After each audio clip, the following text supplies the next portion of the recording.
ಭಾರತ್ ಮಾತಾ ಕಿ ಅಂತ ಇಬ್ರಾಹಿಂ ಸರ್ ಅವರಲ್ಲಿ ಕೇಳಿಕೊಳ್ತಾ ಇದ್ದಾರೆ. ಈ ಸಂಘದ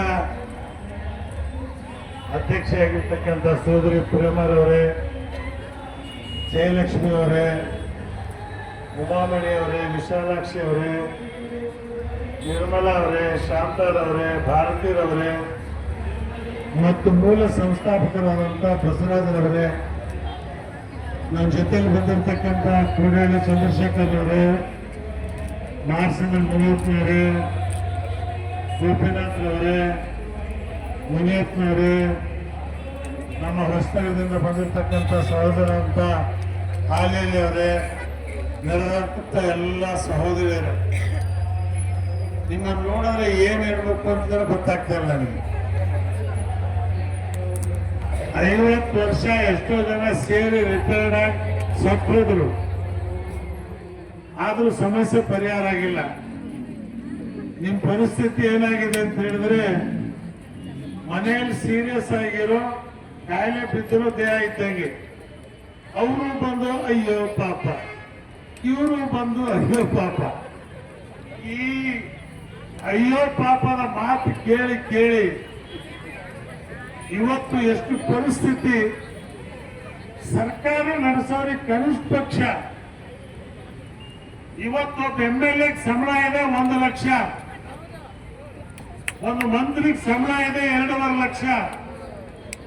ಒಬ್ಬ ಮಂತ್ರಿ ಕಾರಲ್ಲಿ ಹಿಂಗ್ ಹೋದ ಅಂದ್ರೆ 1 ಕಿಲೋಮೀಟರ್ಗೆ 60 ರೂಪಾಯಿ. ಆ ಮುಂದೆ ಕಾಲಿಟ್ರೆ 60 ರೂಪಾಯಿ ಇದೆ. ನೀವು ತಿಂಗಳೆಲ್ಲ ಸೇವೆ ಮಾಡಿ 25,000 ಕೊಡೋ ಮುಂಡೆ ಮಕ್ಕಳ ಅಂದ್ರೆ ಅವ್ರು ಕೊಡಲ್ಲ ಅಂದ್ರೆ ಏನರ್ಥ ಅಂದ್ರೆ ನಿಮ್ ಸಂಖ್ಯೆ ಕಡಿಮೆ ಇದೆ. ಏನು 1,35,000 ಜನ ಓಟಿನ ಮೇಲೆ ಡಿಪೆಂಡ್. ಜಾಸ್ತಿ ಇದ್ರೆ ಎದುರ್ತಾರೆ, ಕಡಿಮೆ ಇದ್ರೆ ಇಗ್ನೋರ್ ಮಾಡ್ತಾರೆ. ಅದಕ್ಕೆ ನೀವು ಯಾರು ನಮ್ಮನ್ನು ಕರೆದಿಲ್ಲ, ನಾವಾಗೆ ಬಂದಿದ್ದೇವೆ. ಕಾರಣ ಏನು? ಬಸವಣ್ಣವ್ರು ಹೇಳ್ತಾರೆ, ಒಲವಿಲ್ಲದ ಪೂಜೆ, ನೇಹವಿಲ್ಲದ ಮಾಟ. ಆ ಪೂಜೆಯ ಮಾಟವು ಚಿತ್ರದೊಳಗಿನ ರೂಹು ಕಾಣಿರಣ್ಣ, ಚಿತ್ರದೊಳಗಿನ ಕಪ್ಪು ಕಾಣಿರಣ್ಣ. ಅಪ್ಪಿದರೆ ಫಲವಿಲ್ಲ, ಮೆಲ್ಲಿದರೆ ರುಚಿ ಇಲ್ಲ, ಕೂಡಲ ಸಂಗಮ ದೇವ. ಇವತ್ತು ಸರ್ಕಾರ ನಡೆಸೋರಿಗೆ ಒಲವಿರಬೇಕು. ಗ್ಯಾರಂಟಿ ಕೊಟ್ರಿ ಅಪ್ಪ, ಪುಕ್ಷೇಟಿನವ್ರಿಗೆ ಗ್ಯಾರಂಟಿ ಕೊಡ್ತಾ ಇದೆಯಾ? ಕೆಲಸ ಮಾಡೋರಿಗೆ ದುಡ್ಡು ಕೊಟ್ಟು ಮಿಕ್ಕಿದ ಮೇಲೆ ಕೊಡಪ್ಪ. ಅದು ಯಾಕೆ ಮಾಡಬಾರ್ದು? ನಿಮ್ಮದು 25,000 ರೂಪಾಯಿ ಅಂತ ಹೇಳಿದ್ರೆ ವರ್ಷ 350 ಕೋಟಿ ರೂಪಾಯಿ ಬಜೆಟ್ ಆಗ್ಬೋದು. ನನ್ನ ತಾಯಿ ಕಾಯಿ ಮಾಡದೆ ಹೊರತು ಈ ಸರ್ಕಾರಕ್ಕೆ ನಮಗೆ ನ್ಯಾಯ ಮಾಡಿದೀವಿ ಅಂತ ಹೇಳಿ ನಮಗೆ ಸಿಗೋದಿಲ್ಲ. ಇದನ್ನು ನೀವು ಪುಕ್ಷಾಟೆ ಕೊಡೋದು ಯಾವಾಗ ಕೊಡಬೇಕು? ಮಿಕ್ಕಿದ ಮೇಲೆ ಕೊಡಿ. ಇವತ್ತು ಲೆಕ್ಚರರ್ಗಳಾಗಲಿ, ನೀವಾಗಲಿ, ಅಂಗನವಾಡಿಯವರು, ಸಹ ಶಿಕ್ಷಕರವರು, ಇವ್ರು ಕೇಳ್ತಕ್ಕಂಥ ವೇತನ ಬಡ್ಜೆಟ್ ನಲ್ಲಿ ಕೊಡೋದಕ್ಕಿಲ್ಲ ಅಂತೆಲ್ಲ ದುಡ್ಡಿದೆ. ಆದ್ರೆ ಏನಾಗಿದೆ, 2 ಪಾರ್ಟಿಗಳು ಡೆಲ್ಲಿಯಿಂದ ಕಂಟ್ರೋಲ್ ಆಗ್ತಾ ಇದಾವೆ. ಮುಂದೆ ನಮ್ಮ ದುಡ್ಡು ಸೂಟ್ ಕೇಸ್ ತುಂಬಾ ತಗೊಂಡು ಅಲ್ಲಿ ಕೊಡ್ತಾವ್ರಿ. ಅದನ್ನೇ ಇದನ್ನು ನೋಡಿ ನಾವು ಹೇಳಿದ್ವಿ, ನಮ್ಮ ನಾಡು ಕನ್ನಡ, ನಮ್ಮ ಮಾತೆ ಕರ್ನಾಟಕ ಮಾತೆ, ಭಾರತ್ ಮಾತೆ ಜೈ ಕೂಗಿ ಬೇಡ ಅಂತ ಹೇಳಲ್ಲ. ಆದ್ರೆ ಕುವೆಂಪು ಏನ್ ಹೇಳಿದ್ದಾರೆ? ಭಾರತ ಜನನೀಯ ತನುಜಾತೆ, ಜಯ ಕರ್ನಾಟಕ ಮಾತೆ. ನಮ್ಮ ಅವ್ವನಿಗೆ ನೋಡೋಣ, ಅಮ್ಮನಿಗೆ ನೋಡೋ ಬದಲು ಅಜ್ಜಿಗೆ ನೋಡ್ತಾ ಕೂತ್ರೆ ಅಜ್ಜಿಗೆ ಸೇವೆ ಆಸೆ ಅವಕಾಶ ಇಲ್ಲ. ಅಜ್ಜಿಗೆ ಮೊಮ್ಮಕ್ಕಳು ತುಂಬಾ ಜನ ಇದ್ದಾರೆ, ಆದ್ರೆ ಈ ತಾಯಿಗಿರ್ತಕ್ಕಂಥ ಮಕ್ಕಳು ನಾವೇ.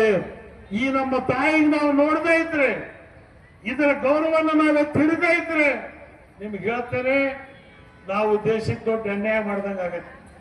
ಆದ್ರಿಂದ ನಾವೆಲ್ಲರೂ ತೀರ್ಮಾನ ಮಾಡಿದೆವು, ಜನರ ಅಭಿಪ್ರಾಯ ಕೇಳಿ ನಮ್ಮದೇ ಆದಂತ ಕರ್ನಾಟಕದೊಂದು ಶಕ್ತಿಯನ್ನು ನಾವು ಮಾಡೋಣ.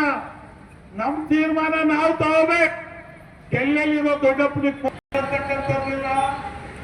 ಇವತ್ತು ಸಾಮಾಜಿಕ ನ್ಯಾಯವನ್ನು ಜಾರಿ ತಂದಂತವರು ಬಸವಣ್ಣನ ನಾಡಿನಲ್ಲಿ ಇವತ್ತು ನೀವು ಈ ಪುರಿ ಬಿಸಿಲಲ್ಲಿ 5 ದಿವಸದಿಂದ ಕೂತಿದ್ದೀರ ಅಂತ ಹೇಳಿದ್ರೆ ನಿಮ್ಗೆ ಹೇಳ್ತೀನಿ, ಅವ್ರಿಗೆ ಹೃದಯ ಇರುವೆ. ನಾನು ಹೆಚ್ಚು ಮಾತಾಡಕ್ ಹೋಗಲ್ಲ, ಇಷ್ಟು ಮಾತ್ರ ನಿಮ್ಗೆ ಹೇಳ್ತೇನೆ. ಈ ಹೋರಾಟ ಏನಾಗುತ್ತೆ, ಈಗಾಗಲೇ ಚಂದ್ರಶೇಖರ್ ಅವರು, ನಾರಾಯಣಪ್ಪನವರು ಹೇಳಿದ್ದಾರೆ, ಇದು ಬೆಂಗಳೂರಲ್ಲಿ ಮಾತ್ರ ಅಲ್ಲ, ತಾಲೂಕು ಮಟ್ಟದಲ್ಲೂ ಕೂಡ ಈ ಹೋರಾಟಕ್ಕೆ ಹೋಗುತ್ತೆ. ಇಡೀ ರೈತ ಸಂಘದ ಜನ ಮತ್ತು ದಲಿತರು ಎಲ್ಲರೂ ಕನ್ನಡ ಸೇನೆಯವರು ಇವತ್ತು ನಿಮ್ಮ ಹೋರಾಟದಲ್ಲಿ ಇಡೀ ರಾಜ್ಯದಲ್ಲಿ ಭಾಗವಹಿಸಕ್ಕೆ ತಯಾರಾಗಿದೆ. 135 ಲಕ್ಷ ಅಂತ ಹೇಳ್ಬೇಡ್ರಿ. ಇವತ್ತು ಈ ತಾಯಂದರು ಆ ಮಕ್ಕಳಿಗೆ ಶಾಲೆ ಕರ್ಕೊಂಡು ನಿಮ್ಮ ಮಕ್ಕಳು ಹುಚ್ಚೋದಿದ್ರು ಅದಕ್ಕೆ ತೊಳೆದು ಇಷ್ಟು ನೋಡ್ತಾ ಇದ್ದಾರಲ್ಲ. MLA ಸಾಹೇಬ್ರೆ, ನಿಮ್ ಹೆಂಡತಿ ಯಾರಾದ್ರೂ ಹೋಗಿ ಮಕ್ಕಳು ತೊಳೆದಿದ್ದಾರ? ಕಷ್ಟ ಗೊತ್ತಿದೆಯಾ ನಿಮಗೆ? ಇವತ್ತು ಆ ಕಷ್ಟ ಪಡ್ತಕ್ಕಂಥವ್ರು ಇಲ್ಲಿ ಬಂದ್ರೆ ನೀವು ಬರೀ ಬಂದು ಸಾರು ಗೊತ್ತು ಹೇಳ್ತಕ್ಕಂಥದ್ದಲ್ಲ. ಅಶೋಕ್ ಅವರಿಗೂ ಮಾತಾಡ್ತೀನಿ ನಾನು. ವಿಧಾನಸೌಧದವರಿಗೆ ಮುಖ್ಯ ಹಾಕ್ಬೇಕಾದ್ರೆ ಅವರೇ ಫಸ್ಟ್ ಬಂದು ಕೂರ್ಬೇಕು, ರಾಜೀನಾಮೆ ಪತ್ರ ಬರೀಬೇಕು. ನೀವು ಇದನ್ನು ಮಾಡಿದ್ರೆ ನಾವೆಲ್ಲರೂ ರಾಜೀನಾಮೆ ಕೊಡ್ತೀವಿ, ಹೋರಾಟ ಮಾಡ್ತೀವಿ ಅಂತೇಳಿ ಹೊರಗೆ ಬಂದ್ರೆ ಅದು ಗಂಡಿಸ್ತಾರೆ. ಬರೀ ಮದುವೆ ಆಗಲಾರ್ದೆ ಲವ್ ಮಾಡ್ಕೊಂಡು ಹೋದ್ರೆ ಏನು ಪ್ರಯೋಜನ ಆಗೋದಿಲ್ಲ. ಇವತ್ತು ನಾನು ಅದನ್ನು ಹೇಳ್ತೇನೆ, ಲವ್ ಮಾಡಿದ್ರೆ ಏನು ಪ್ರಯೋಜನ? ಮದುವೆ ಆಗ್ತೇನೆ ಇಲ್ಲ, I love you, you love me, ಅದಕ್ಕೆ ಜೇಬಲ್ಲಿ ಇಟ್ಕೊಳಕ್ಕಾಗತ್ತ. ಸೊ ಆದ್ರಿಂದ ಈ ಹೋರಾಟವನ್ನು ನೀವು ಮುಂದುವರಿಸಿ, ನಮ್ಮ ಪೂರ್ಣವಾದಂತ ಸಹಕಾರ ನಿಮಗಿದೆ. ಆ 1 ಲಕ್ಷ ರೂಪಾಯಿ ಯಾಕೆ ನಾನು ಕೇಳಿದೆ, ಬಿಸಿಲಲ್ಲಿ ಕೂತಿದ್ದಲ್ಲ ಏನ್ ತಿಂತಾರೆ? ಹೆಣ್ಮಕ್ಳ ಮೇಲೆ ನನಗೆ ಜಾಸ್ತಿ ಪ್ರೀತಿ. 8 ಜನ ಹೆಣ್ಮಕ್ಳು ತಂದೆ ನಾನು. ಹೆಣ್ಮಕ್ಳ ತಂದೆ ತಾಯಿನಲ್ಲಿ ನೋಡೋರು. ಮನೆಗೆ ಅಪ್ಪ ಬಂದ ತಕ್ಷಣ ಮಗ ಕೇಳ್ತಾನೆ ಏನ್ ತಂದೆಪ್ಪ ಅಂತ, ಮಗಳು ಕೇಳ್ತಾರೆ ಏನ್ ತಿಂದೆಪ್ಪ ಅಂತ. ಇವತ್ತು ಆ ಸಂಸ್ಕೃತಿ ಹೆಣ್ಮಕ್ಳಲ್ಲಿದೆ. ಆದ್ರಿಂದ ತಾವೆಲ್ಲರೂ ಕೂಡ ಭಯ ಪಡಬೇಡಿ, ನಿರಾಶರಾಗಬೇಡಿ. ಜಯ ನಿಮಗೆ ಸಿಕ್ಕೇ ಸಿಗತ್ತೆ. ಇನ್ನು 2 ವರ್ಷ ಆದ್ಮೇಲೆ ನಾವೇ ವಿಧಾನಸೌಧದಲ್ಲಿ ಕೂರ್ತೀವಿ, ಆ ಕಾಲ ಬರುತ್ತೆ. ಮಕ್ಕಳಕ್ಕಂತ ಪ್ರಯತ್ನ ನಾವಿದ್ದೇವೆ. ಕನ್ನಡ ಸಂಘ ಸಂಸ್ಥೆಗಳು ಕಾ ಕರುಣೆ ನಾ ನನ್ನಿ ಡಾ ಡಬ್ರುಗ ಪರಮೇಶ್ವರ ಅಂತ ಮುಕ್ಕುಂಡೇಶ್ವರ ಎಂದು ಕನ್ನಡ ನನ್ನಿ ಡಬ್ರುಗ ಬಾರಿಸಿದನು. ಅಂದಿನಿಂದಲೇ ಈ ಭಾಷೆಗೆ ಕನ್ನಡ ಅಂತೇಳಿ ನಾಮಕವಾಯ್ತು. ಆದ್ರಿಂದ ಇವತ್ತು ತಾವು ಸಾಕಷ್ಟು ಬಿಸಿಲಿದ್ದೀರಿ. ಇವತ್ತು ನಮ್ಮ ಕೈಯಲ್ಲಿ ಏನು ಹೋರಾಟ ಮಾಡ್ತಕ್ಕಂಥದ್ದಕ್ಕೆ ಸಾಧ್ಯದೆಯೋ ನಾವೆಲ್ಲರೂ ನಿಮ್ಮ ಪರವಾಗಿದ್ದೇವೆ.